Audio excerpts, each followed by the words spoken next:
চারিদিকে শীত পড়েছে বাংলাদেশে এবং কানাডাতেও। তো এই শীতের মধ্যে আমি আপনাদেরকে আজকে একটি গরম গরম খবর দিব, কিভাবে আমরা আরো একটি ক্লায়েন্টকে সফলভাবে কানাডার ভিসা পাইয়ে দিলাম। তো এই অ্যাপ্লিকেশনটি অন্য অ্যাপ্লিকেশন থেকে টোটালি ভিন্ন এবং একটি ভিন্ন উপায়ে আমি এই অ্যাপ্লিকেশনটিকে সফল করেছি। আমি চেষ্টা করেছি। এই অ্যাপ্লিকেশনটিকে আমি জমা দিই অক্টোবরের 10 তারিখে। ঠিক 25 দিন পরে নভেম্বরের 5 তারিখে অ্যাপ্লিকেশনটা রিফিউজ করে দেয়। আমি খুব শকড হয়েছিলাম যে এই ধরনের একটি স্ট্রং অ্যাপ্লিকেশনকে কিভাবে ক্যানাডিয়ান গভর্নমেন্ট রিফিউজড করে দেয়। তো যাই হোক, আমি ভিন্ন একটি পন্থা অবলম্বন করলাম। এটা ওই 6 মাস বা 5 মাসের যে লেন্দি একটা প্রক্রিয়া আমি সবসময় শেয়ার করে থাকি রিসেন্টলি, ওইটা না, এটা ভিন্ন একটি অ্যাপ্রোচ অবলম্বন করে ভিন্নভাবে এটাকে সফল করলাম। নভেম্বর 5 তারিখে ফাইলটি রিফিউজড হওয়ার পরে আবার আপনার নভেম্বরের 29 তারিখে অ্যাপ্রুভাল চলে আসছে। অর্থাৎ অ্যাপ্লিকেশনটি জমা দিলাম প্রথমবারের মতো, রিফিউজড হয়ে গেল নভেম্বরের 5 তারিখ 2024-এ।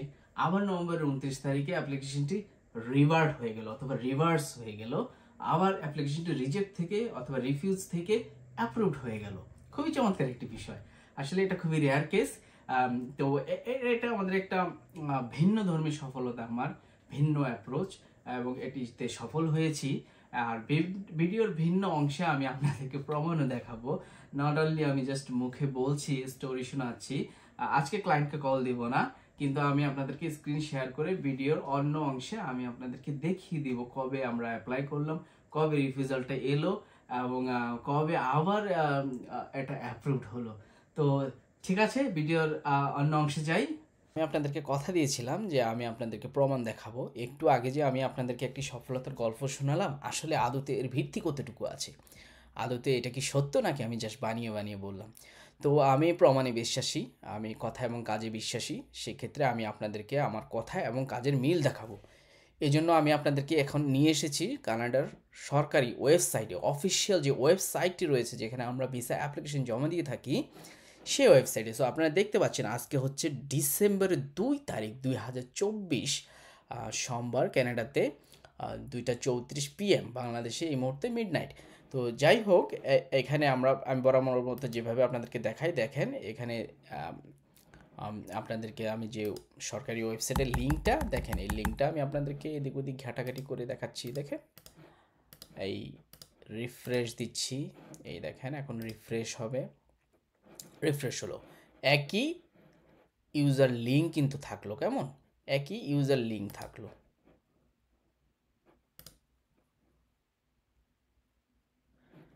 তো দেখতে পাচ্ছেন আমি দুবার করে আপনাদেরকে দেখালাম, উপর নিচ করে দেখাচ্ছি। It's very authentic. অ্যান্ড আবারও রিফ্রেশ দিলেও একই জিনিস থাকবে। সো যাই হোক, স্টোরিটা হচ্ছে এখন আমরা অক্টোবরের 10 তারিখে অ্যাপ্লিকেশনটি লঞ্চ করি, এবং লঞ্চ করার পরে অথবা সাবমিট করার পরে আপনি দেখতে পাচ্ছেন নভেম্বরের 5 তারিখে রেজাল্ট আসে, এবং রেজাল্টটি ছিল নেগেটিভ। এই যে দেখছেন এখানে কতগুলো করেসপন্ডেন্স লেটার। যারা এই প্ল্যাটফর্মটা বোঝে তারা আসলে বুঝবে যে এখানে এত করেসপন্ডেন্স লেটার কেন। এগুলো হচ্ছে রিফিউজাল লেটার। এই দুইটা হচ্ছে, এটা হচ্ছে রিফিউজাল লেটার, এটা হচ্ছে বায়োমেট্রিক ভ্যালিডিটি। তো এই দেখেন নভেম্বরের 5 তারিখে যে রেজাল্টটা আসলো, এটা হচ্ছে রিফিউজাল লেটার। এই যে দেখেন, ক্লিক করলে ডাউনলোড হয়। হ্যাঁ, কিন্তু আমি এটা দেখাবো না, প্রাইভেসি রিজনে, ক্লায়েন্টের প্রাইভেসি ব্রিচ হবে। সো এটা দেখাচ্ছি না। যাই হোক, এটা হচ্ছে রিফিউজাল লেটার। তো কী করলাম, নভেম্বরের 5 তারিখ পরে আমি খুব শকড, আসলে এত ভালো একটা অ্যাপ্লিকেশন কেন রিফিউজড হবে।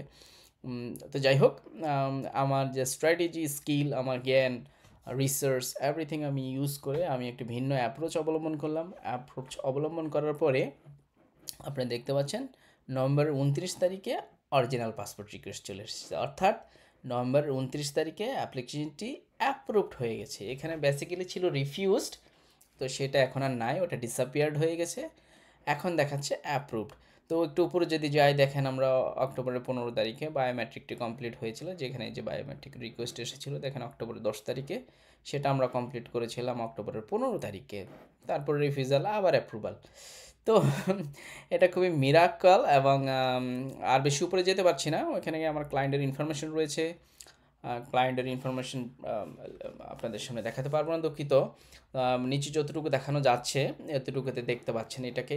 তো কি হলো, সামারিটা কি দাঁড়ালো, যে অ্যাপ্লিকেশন জমা দিলাম, তারপরে রিফিউজাল হলো, আবার এই রিফিউজড অ্যাপ্লিকেশনটাকে কীভাবে আমি অ্যাপ্রুভ করলাম। এটা খুবই চমৎকার একটি বিষয়, কৌতূহলের বিষয়। আপনারা হয়তো ভাববেন এটা কীভাবে হলো, এটা আসলে একটা মিরাক্কল।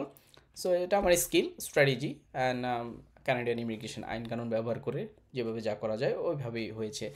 তো এটা রিঅ্যাপ্লাই ছিল না, কিছুই ছিল না। দেখেন ফার্স্ট টাইম অ্যাপ্লিকেশন, যার কারণে বায়োমেট্রিক রিকোয়েস্ট ছিল। তো জাস্ট রিফিউজড অ্যাপ্লিকেশনটাকে আমরা আবার রিভার্স করেছি আর কি, রিভার্স করে এটাকে অ্যাপ্রুভড করেছি। এটা খুবই রেয়ার কেস, সবার ক্ষেত্রে এটা হয় না, বাট আমি সফল হয়েছি আলহামদুলিল্লাহ। আমি প্রতিনিয়তই আমার স্কিল ডেভেলপ করার চেষ্টা করছি, ভিন্ন ভিন্ন স্ট্র্যাটেজি ইউজ করছি, সব কিছু ইউজ করে সর্বোচ্চ চেষ্টাটা করছি ক্লায়েন্টকে কীভাবে সফল করা যায়। আসলে ক্লায়েন্টের সফলতাই আমাদের সফলতা।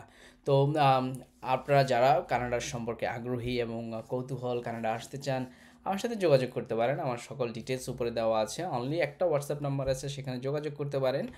ইনশাল্লাহ আমিও সর্বোচ্চ চেষ্টা করবো আপনাদেরকে এভাবে আপনাদের স্ক্রিনও একদিন শেয়ার যেন করতে পারি। সেই পর্যন্ত অপেক্ষায় থাকলাম, আপনি থাকেন। সবাই ভালো থাকেন, আল্লাহ হাফেজ।